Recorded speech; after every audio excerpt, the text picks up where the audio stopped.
Pak Faisal. Pak Faisal, memang tadi kalau menurut Pak Bahlil tidak ada sebetulnya teori the economic of stupidity. Tapi kalau kita berbicara, menurut apa yang disampaikan oleh Pak Prabowo tadi, apakah stupidity ini, kebodohan dalam ekonomi ini karena memang pemerintah sekarang yang punya andil besar atau justru karena dari pemerintahan-pemerintahan sebelumnya? Mengingat memang data yang disampaikan Pak Prabowo dalam pidatonya bahwa dana 300 miliar itu sudah keluar sejak tahun 1997, Pak Faisal.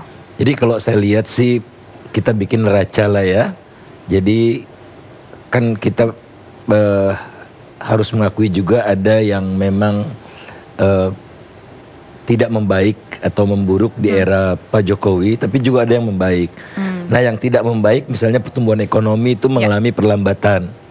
Tapi di level 5, ya enggak 1, 2 gitu, di level 5%. Kemudian ekspor terhadap GDP juga turun. Jadi kemampuan kita menjual barang dan jasa yang kita hasilkan di dalam negeri ke luar negeri itu juga turun. Tapi tidak di era Jokowi saja, udah mulai berlangsung dalam 16 tahun terakhir. Jadi di era Pak Jokowi tidak mampu untuk belum mampu untuk membalikkan. Tax ratio turun. Jadi sepanjang sejarah tax ratio 1 digit itu terjadi 2 tahun terakhir ini. Yes, betul. Faktanya seperti itu.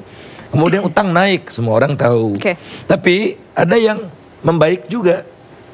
Sebanyak-banyaknya angka kemiskinan yang Pak Ramson katakan tadi, jumlahnya turun, persentasenya turun, ya, terhadap total penduduk. Ketimpangan juga membaik. Sekarang sudah di bawah 0,4 kembali, ya. Kemudian IPM kita baik, indeks pembangunan manusia membaik. Apalagi asing tidak menguasai SDA. Tidak benar kalau dikatakan asing itu menguasai ekonomi kita. Sangat tidak benar. Justru peranan asing itu sangat kecil di Indonesia dibandingkan misalnya dengan Thailand, even Filipina, Vietnam dan sebagainya. Kemudian ada izin ekspor. Kalau menurut saya Undang-Undang Minerba 2004 itu tidak ada larangan ekspor. Tidak ada larangan ekspor itu. Nah oleh karena itu di era Jokowi inilah ada namanya smelter. Dulu bauksit 46 juta ton seluruhnya tuh diekspor. Sekarang bauksitnya dibuat jadi alumina. Ya, walaupun seluruh aluminanya diekspor ke China. Setuju saya. Jadi bukan itu tujuan hilirisasi gitu. Hilirisasi itu tujuannya agar Inalum itu membeli hasil alumina dari Indonesia. Ini tidak terjadi. Inalum belinya dari Australia. Jadi ngaco-ngaco seperti itu masih ada. Tapi adalah fakta bahwa bauksit dan nikel itu di era Jokowi lah diolah. Smelternya itu baru ada di era Jokowi memproduksinya. Kemudian inflasi turun. Di era Pak SBY ada inflasi 18%, 12%. Di era Jokowi terendah sepanjang sejarah. Harus diakui dong, gitu kan? Bahwa kenaikan harga-harga tidak setinggi yang lalu. Inflasi kita bulan lalu cuma 2,88%. Ya, rendah itu. Nah, kemudian neolib. Saya agak terganggu dengan pengertian neolib. Neolib itu apa sih?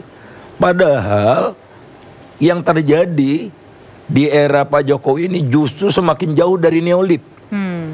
Contohnya apa?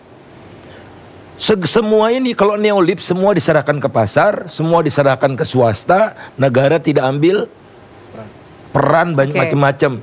Nah kalau kita lihat seluruh proyek infrastruktur dikasih ke BUMN. Neolib apa itu? Kemudian harga-harga dikendalikan lewat subsidi. Kalau neolib nggak ada subsidi. Harga BBM barangkali udah dinaikkan berapa kali, tapi kenyataannya tidak dinaikkan. Walaupun saya mengkritik tidak dinaikkan itu karena apa? Beban subsidinya tidak di APBN. Artinya nggak setuju sama tapi di Pertamina tadi ya? Ada Satgas Pangan. Jadi harga dikendalikan.